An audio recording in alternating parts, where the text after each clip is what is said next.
നമ്മൾ ക്ലാസ്സൊക്കെ എങ്ങനെ പോകും? നിങ്ങളുടെ ക്ലാസ്സൊക്കെ കുഴപ്പമില്ല. ക്ലാസ് ഇന്ന് വിളിച്ചിരുന്നു. അതെ അതെ. ആ ആ മഴയൊക്കെ ആയതുകൊണ്ട് എനിക്ക് എടുക്കാൻ പറ്റിയില്ല. നമ്മൾ ക്ലാസ്സിൽ അന്ന് റൂമിനകത്ത് കെട്ടി കുറച്ചും കൂടെ ഇവിടെ ആകുമ്പോൾ കുറച്ചും കൂടെ വാഹനങ്ങളെ കുറച്ച് കാര്യങ്ങൾ പറഞ്ഞു തരാനും ഒക്കെ പറ്റും. ഓക്കെ. അപ്പോൾ നിങ്ങൾ കാർ തന്നെ എല്ലാം പഠിക്കുന്നത്, അത് സ്കൂട്ടറാണോ?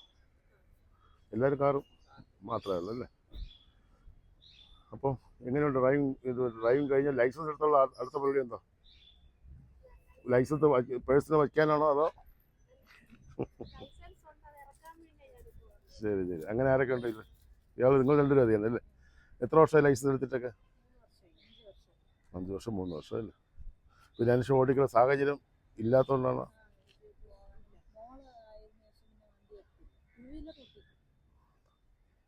കാറ് കോൺഫിഡൻ്റ് അല്ല, അതാണ് കാര്യം. നമുക്കിപ്പോൾ കുറേ കൂടെ കഴിയുമ്പോഴത്തേക്കും കാറിലോട്ടൊക്കെ വരേണ്ടി വരും. കുട്ടികളൊക്കെ വലുതാകുമ്പോഴേ 1-2 കുട്ടികളൊക്കെ ഉണ്ടെങ്കിൽ പിന്നെ സ്കൂട്ടറിൽ കയറ്റിക്കൊണ്ട് യാത്ര ചെയ്യാനൊക്കെ പ്രയാസമായിരിക്കും. പിന്നെ ഫ്രീക്വൻ്റായിട്ട് നമ്മൾ സ്കൂട്ടർ ഓടിച്ച് വരുമ്പോഴത്തേക്കും ബാക്ക് പെയിൻ വരും, അപകടമാണ്, മഴയത്ത് നമുക്ക് ഇറങ്ങി നടക്കാൻ പറ്റില്ല, അങ്ങനെ കുറേ പ്രോബ്ലംസ് ഉണ്ട്. അപ്പോൾ അതേസമയം കാറാണെങ്കിൽ നമുക്ക് ഫ്രീ ആയിട്ട് നമുക്ക് എവിടെ എടുത്തിട്ട് പോവുകയൊക്കെ ചെയ്യാം.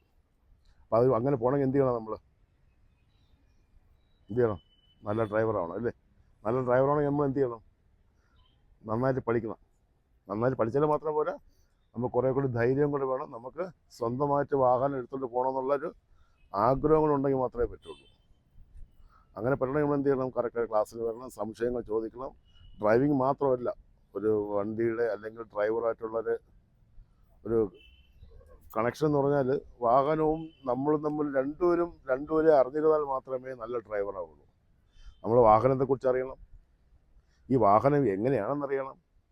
നമ്മളെ ശരീരം പോലെ തന്നെയാണ് വാഹനവും. നമുക്ക് എപ്പോഴും വേണമെങ്കിലും അസുഖം വരാം, നമ്മളെപ്പോഴും വേണമെങ്കിലും നമുക്ക് ജീവിതത്തിൽ യാതൊരു ഗ്യാരണ്ടി ഇല്ല എന്ന് പറഞ്ഞുകൊണ്ട് തന്നെയാണ് വാഹനത്തിൻ്റെ കാര്യം. അതിനിപ്പോൾ എന്ത് സംഭവിക്കാം. ഇതെല്ലാം കുറേ ഓയിലിലും വെള്ളത്തിലും എയറിലും ഒക്കെയാണ് ഈ വാഹനം ഓടുന്നത്. നമ്മളും അങ്ങനെയാണ് പോകുന്നത് അല്ലേ? നമുക്കും വെള്ളവും വേണം, എയറും വേണം, ആഹാരമൊക്കെ വേണം. ഇതേ സാധനം തന്നെയാണ് വാഹനത്തിൻ്റെ കാര്യം. ഇതിലെന്തെങ്കിലും കുറഞ്ഞു കഴിഞ്ഞാൽ നമുക്ക് അസുഖം വരില്ലേ? ഇതുപോലെ തന്നെയാണ് വാഹനത്തിൻ്റെ കാര്യം. വെള്ളം കുറഞ്ഞ് ഓടിക്കാൻ പറ്റുമോ? ശരീരത്തിൽ വെള്ളം ഇല്ലാതെ പറ്റുമോ? ബ്ലഡ് ഇല്ലാതെ പറ്റുമോ? ഇതുപോലെ തന്നെ നമുക്ക് പെട്രോൾ ഇല്ലാതെ 1 ഇഞ്ച് മുമ്പോട്ട് പോകാൻ പറ്റുമോ എന്ന് പറഞ്ഞാൽ തന്നെ വാഹനത്തിൻ്റെ കാര്യം. ഇതെല്ലാം വാഹനത്തിനും വേണം.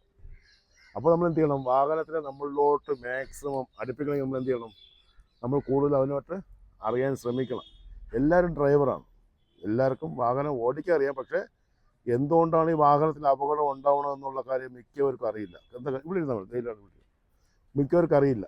എന്തുകൊണ്ടാണ് വാഹനങ്ങൾ ഓടിക്കൊണ്ടിരുന്ന വാഹനം ബ്രേക്ക് നഷ്ടപ്പെട്ടു, അല്ലെങ്കിൽ തീ പിടിച്ചു, അല്ലെങ്കിൽ ഓയിലില്ലാതെ സ്റ്റക്കായി നിന്നു, സ്റ്റിയറിംഗ് വർക്കാവുന്നില്ല എന്നൊക്കെ എന്തുകൊണ്ടാണ് സംഭവിക്കുന്നത്? അതൊക്കെ